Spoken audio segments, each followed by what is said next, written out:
Connecticut's #1 local news. This is Channel 3 Eyewitness News. Good morning, everyone. Today is Wednesday, February 9th. Thanks for waking up with us. I'm Nicole Nalepa. We are popping outside to show you our live look right over the capital city right now through our iCam. There's a sunrise. We went dark, but today all eyes, I assure you, will be on the governor and the latest slate of lawmakers as they return for the new legislative session. Channel 3 Eyewitness News reporter Marcy Jones breaks down some of the top issues they're looking at this year. Monday, Governor Lamont announced the statewide school mask mandate will be lifted February 28th. However, still at play is the possibility lawmakers could vote to extend some of the governor's remaining COVID-19 executive orders, one of which requires masking in schools. Next up, a new gun proposal that would cost more than $60 million and include a large number of changes, including reestablishing a task force that works to trace illegal firearms that flood into Connecticut. The governor is also advocating for a new law that would require that all firearms, not just pistols and revolvers, would be required to be purchased with trigger locks. The goal there would be to cut down on the number of accidental shootings, especially involving children. Senator Chris Murphy recently gave insight into his thoughts. It's not all about gun laws. It just isn't. That's a really important piece of this conversation. But America's story of gun violence is about our exceptional access to firearms. Marcy Jones, Channel 3 Eyewitness News. Also happening today, Governor Ned Lamont will be delivering his State of the State address, and he's expected to talk about lowering the mill rate and capping it at 29. He may also talk about the increase in property tax credits from $200 to $300. So you can watch the annual address live at noon right here on Channel 3. Make sure to watch Eyewitness News from 4 to 6:30 as well for team coverage of the address with our chief Capitol reporter, Susan Raff. And if you're on the go, the Channel 3 app will be your best friend because there you can stream all of our coverage right in the palm of your hand. Absolutely gorgeous. Look at the sunrise coming up in Waterbury. It is just spectacular out there this morning. A little on the cold side, don't get me wrong, but here comes the sun. It's all right now. Sun glare is going to represent a little bit of a problem on the road, so just budget in a little bit of extra travel time. 19 typical overnight low stores. Look at that abundant sunshine, good visibility this morning, and our Doppler scans the state dry. Visibility, again, 9 in New Haven. You might see a little bit of a decrease in visibility in New Haven, but everybody else is at 10 miles this morning. Really good. All right. We do apologize. Our Hartford iCam is down right now. Old Saybrook, good morning to you. Things are looking glorious there.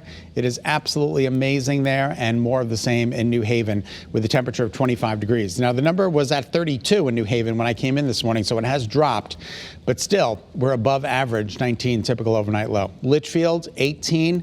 25 in Stores, 26 in New Haven, 27 in East Hartford. The numbers get a little bit better as we march towards East Hartford, and you'll notice the feels like column, pretty equivalent to the temperature column. Here's our West Hartford iCam. Look at that sun coming up. You ready?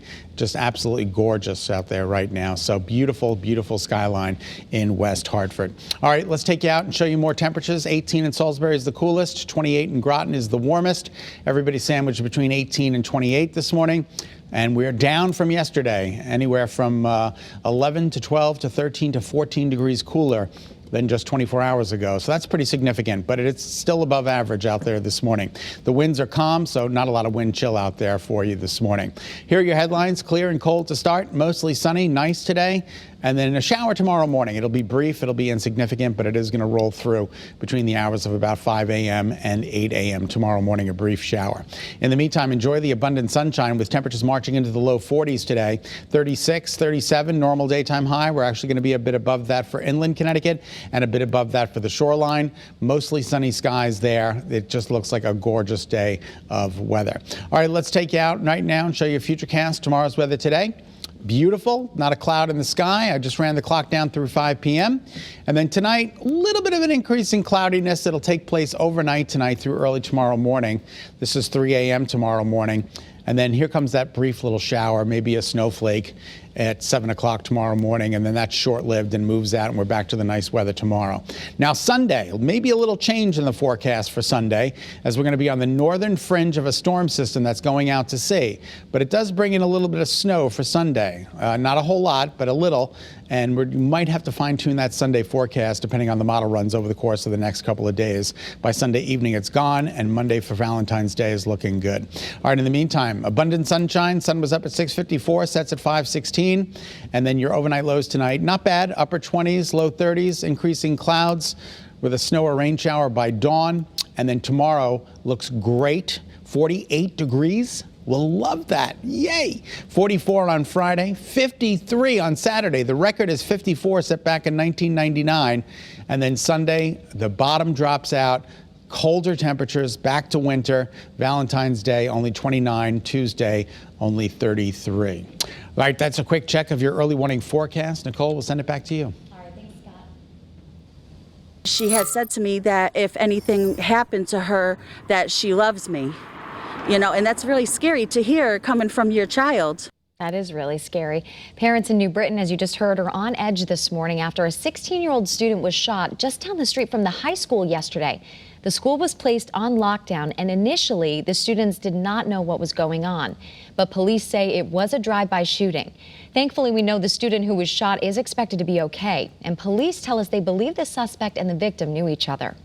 Now to Norwich, where 2 people are recovering this morning after police say they were attacked with a, quote, hatchet-type weapon. Police tell us this all happened yesterday afternoon on Cliff Street. We're told both victims are expected to be okay. Police have not released much information about the suspect, but they are asking anyone who knows about the attack to give them a call. And robocalls, it's not something, we're not used to at this point, and some people even feel harassed when they get multiple calls per day. Well, now Frontier Communications is fighting back and suing a carrier who they say facilitated illegal robocalls. Frontier says they trace the calls back to Wyoming-based Moby Telecom. They say Moby Telecom does nothing to curb robocaller activity on their networks. In fact, the lawsuit suggests that Moby actually may profit from it. It leads us to believe that this particular carrier who we're suing makes its living by facilitating robocalls from bad actors. According to the complaint, some Frontier customers terminated their service, at least in part because of the robocalls. Happening today, demolition begins on a vacant apartment complex with a troubled history in New London.